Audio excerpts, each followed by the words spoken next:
At 5:40 in the morning, somewhere on the Eastern Front in 1944, a soldier could wake to an order that seemed perfectly ordinary.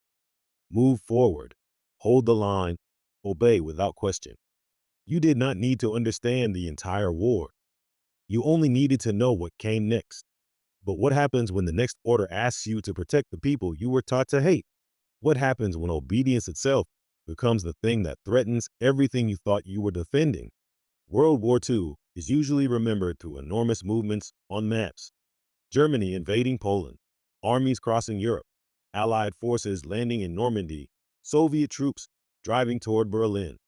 But wars are not fought by arrows on maps. They are fought by human beings trapped inside systems of command.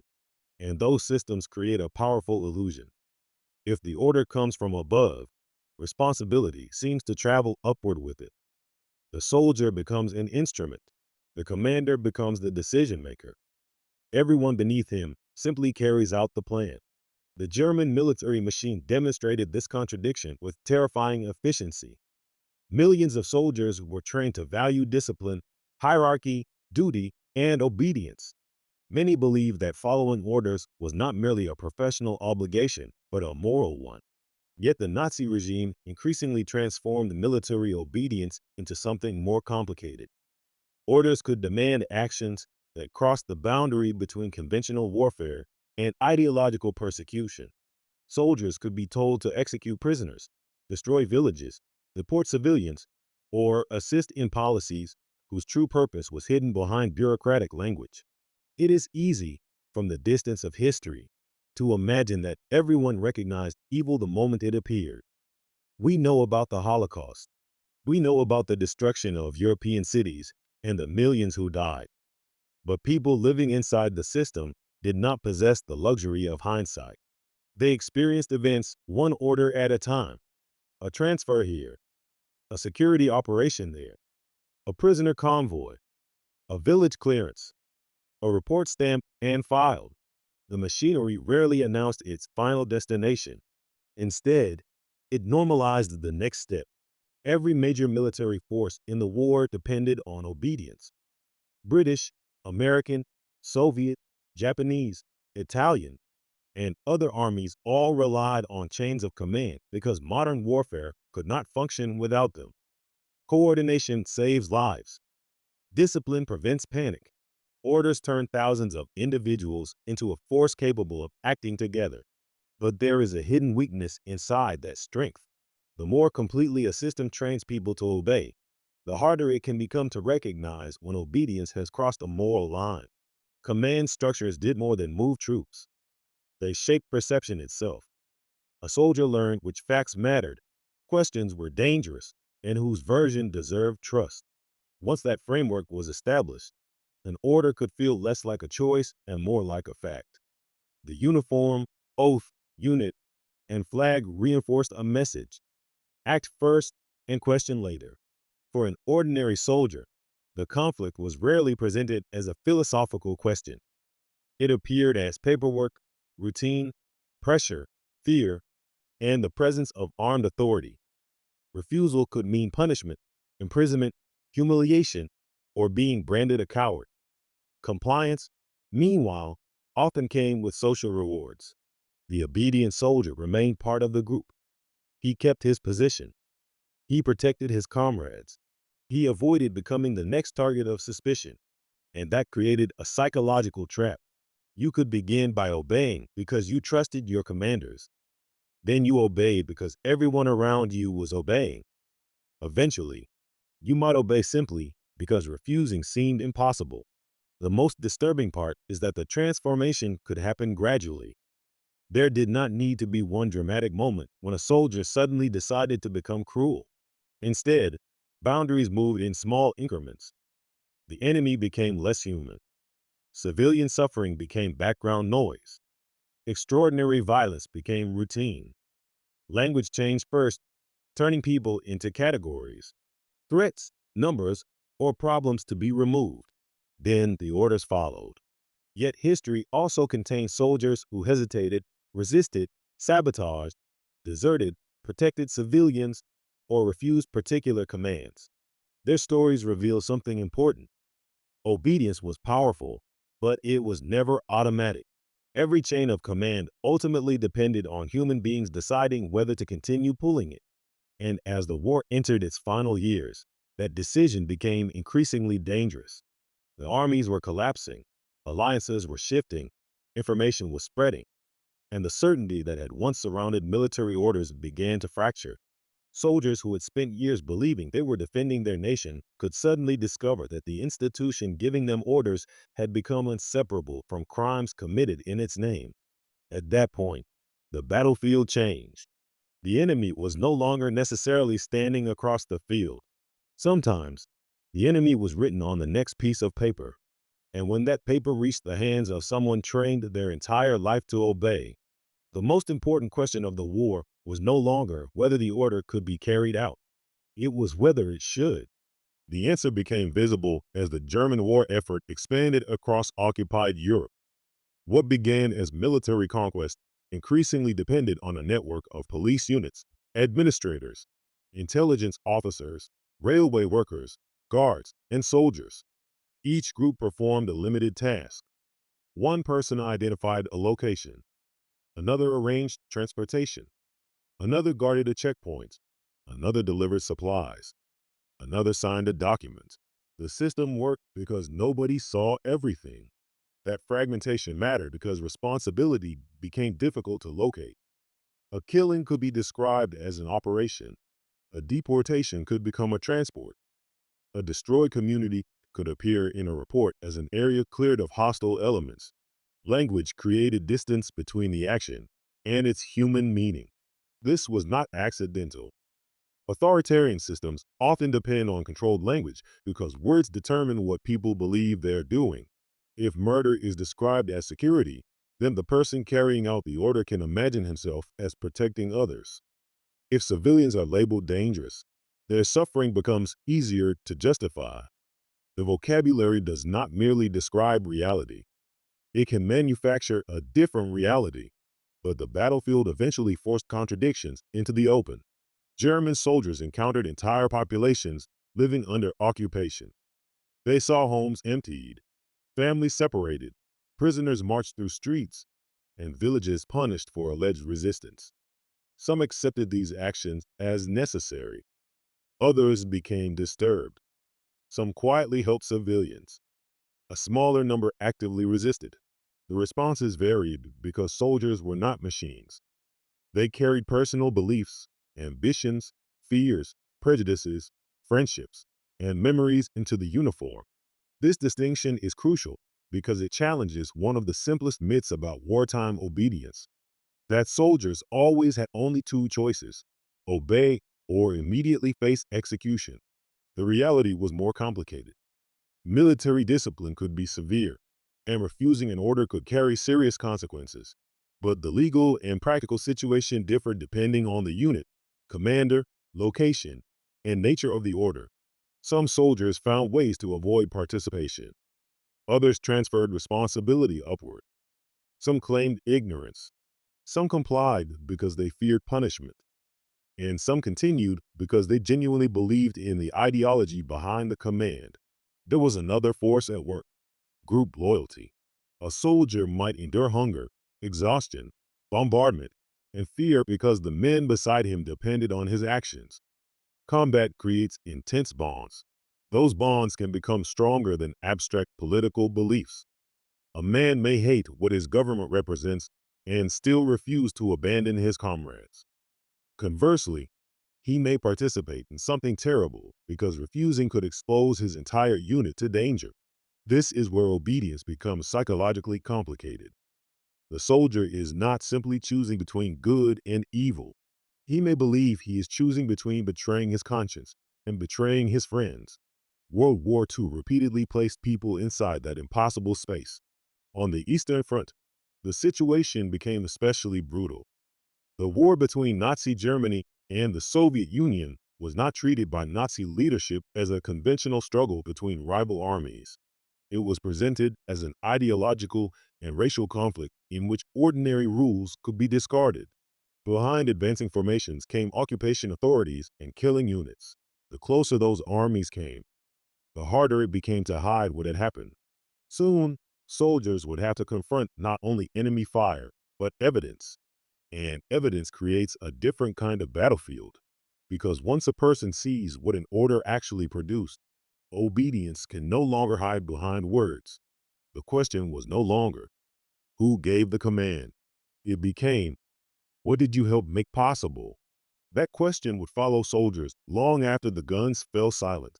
By 1944, the war had entered a phase where certainty was becoming a liability. Germany was retreating on multiple fronts. Allied forces were advancing through Western Europe, and Soviet armies were pushing relentlessly from the east. The regime still demanded absolute loyalty, but reality was becoming impossible to command. Maps could be altered, reports could be manipulated, speeches could promise victory. None of them could stop an advancing army or soldiers inside the German system. This created a dangerous contradiction. They were being ordered to defend positions that commanders sometimes knew were militarily hopeless. Retreat could be treated as betrayal. Surrender could be called cowardice. Officers could face execution for abandoning ground that no longer had strategic value. The logic of obedience had reached its extreme. The order itself had become more important than the purpose behind it. That distinction mattered enormously. In a functioning military, orders exist to accomplish an objective. Hold this bridge because it protects the retreat. Advance because the attack opens a route. Withdraw because the position can no longer be defended. But when a leadership becomes obsessed with loyalty for its own sake, the relationship reverses. Soldiers are no longer obeying orders because the orders serve a rational military purpose. They are obeying because obedience itself has become the objective. This happened in different forms throughout the war. German commanders repeatedly confronted impossible instructions from Hitler, including orders to hold cities at enormous cost and demands for resistance, even when defeat was obvious. At Stalingrad, the German Sixth Army was trapped after Soviet forces encircled the city. Relief failed. Supplies collapsed. The order to hold remained. Thousands continued fighting long after the strategic situation had become catastrophic. The lesson was brutal. Discipline can keep an army fighting long after reason tells it to stop. But the most important transformation was not happening only at the front. It was happening inside the minds of individuals. When soldiers began realizing that official claims could not be trusted, every future order acquired a second meaning. Was this genuinely necessary? Was the enemy really as dangerous as described? Was the information accurate? Was the commander protecting the country or protecting the regime? Those questions were dangerous because authoritarian power depends on controlling not only behavior, but interpretation. If soldiers start independently evaluating orders, the chain of command becomes weaker. That is why propaganda was so important throughout the conflict. It simplified complicated realities into moral binaries. The enemy was presented as an existential threat. Defeat was described as national destruction. Doubt could be portrayed as betrayal. Fear became a political tool. Yet propaganda had a weakness that no ministry could completely eliminate. Reality kept arriving. A wounded soldier returned from the front. A refugee described what had happened in an occupied town. A letter from home contradicted official broadcasts. A prisoner revealed information that exposed a lie. A unit disappeared from the order of battle. A family received a death notice. One piece of evidence might be dismissed. Thousands could not. This is one reason the final years of World War II became psychologically unstable for people inside authoritarian armies. The system demanded more loyalty precisely when it had less credibility. And the contradiction extended beyond Germany. The Soviet military also operated under a brutal command culture, particularly during the darkest periods of the Eastern Front. Orders could be uncompromising. Retreat could carry severe consequences, and soldiers were expected to fight despite enormous losses. Yet Soviet forces were simultaneously fighting a war against an invading enemy that had committed extraordinary crimes across occupied territory. For many Soviet soldiers, obedience was connected not only to fear of their own government, but also to the survival of their families and homeland. The same command structure could therefore produce very different moral experiences. A British soldier obeying an order to land under fire might believe he was defending Europe from dictatorship. An American soldier advancing through France might see obedience as a responsibility to comrades and civilians. A Soviet soldier pushing westward might believe every kilometer represented revenge and liberation. A German soldier could believe he was defending his homeland even while serving a criminal regime.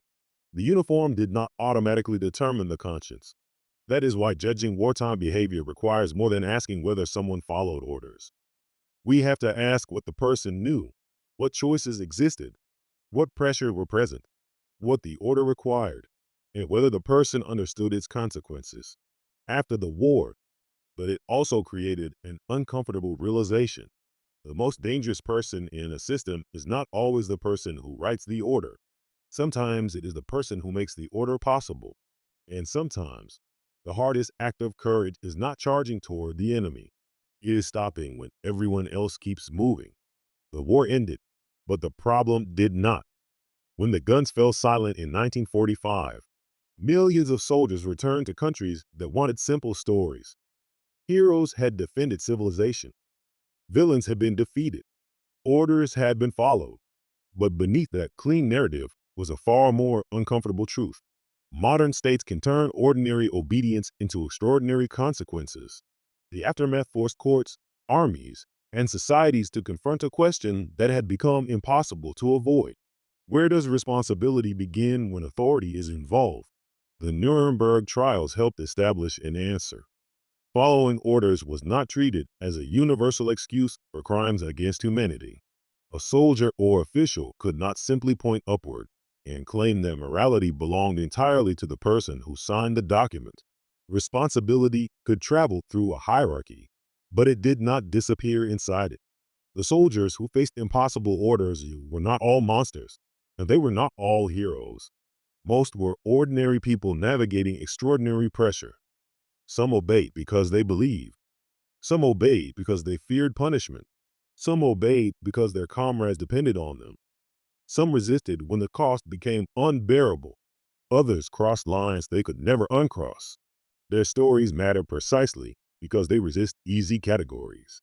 The central lesson is not that orders should always be disobeyed. Without legitimate orders, armies collapse into chaos. Emergency services fail. Complex organizations become incapable of coordinated action. Discipline is necessary. The lesson is that obedience requires a boundary. A professional can follow instructions while still recognizing that an instruction may be unlawful, irrational, or morally catastrophic. That ability depends on education, institutional safeguards, independent judgment, and a culture where questions are possible before the consequences become irreversible. The tragedy of Nazi Germany was not simply that terrible people gained power. It was that a sophisticated society developed systems capable of making terrible actions appear administrative, routine, and legitimate. That is what makes the story so disturbing. The most dangerous command may not sound violent. It may arrive as a form, a schedule, a transfer order, a security classification, a target list, a signature, and by the time the human consequence becomes visible, hundreds of people may have already participated without feeling that they were the person responsible. That is how systems protect themselves.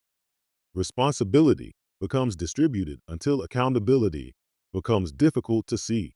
Yet the same system can also be interrupted by one person. A clerk can refuse to falsify a record. An officer can challenge an unlawful command. A soldier can protect a civilian. A commander can choose restraint. A witness can document what happened. A court can later force the chain into the open. None of these actions guarantees safety. Sometimes resistance fails. Sometimes it costs a career, freedom, or life. But history repeatedly demonstrates that systems built on unquestioned obedience are strongest when individuals believe they have no agency. The moment someone recognizes, I am still responsible for what I do, the chain changes. That may be the deepest lesson hidden inside World War II. Wars are remembered as struggles between nations, armies, ideologies, and leaders. But beneath all of them are millions of individual decisions. History rarely gives us the comfort of simple choices. The men who received orders during World War II were not living with the knowledge we have today. They were standing inside the system, surrounded by pressure, fear, propaganda, loyalty, and uncertainty. But their story leaves us with a question that extends far beyond the battlefield. When authority demands obedience, where does personal responsibility begin? Because an order can explain what someone did, it cannot always explain why they did it. And sometimes, the most important decision a person can make is the moment they stop following. If this documentary made you see World War II differently, subscribe for more stories about the hidden systems, decisions, and human choices that shaped history. And in the comments, tell us this. If you had been given an order you knew was wrong, would you have obeyed, resisted, or searched for another way? Because history is not only about what happened, it is also about what we might do when the next order arrives.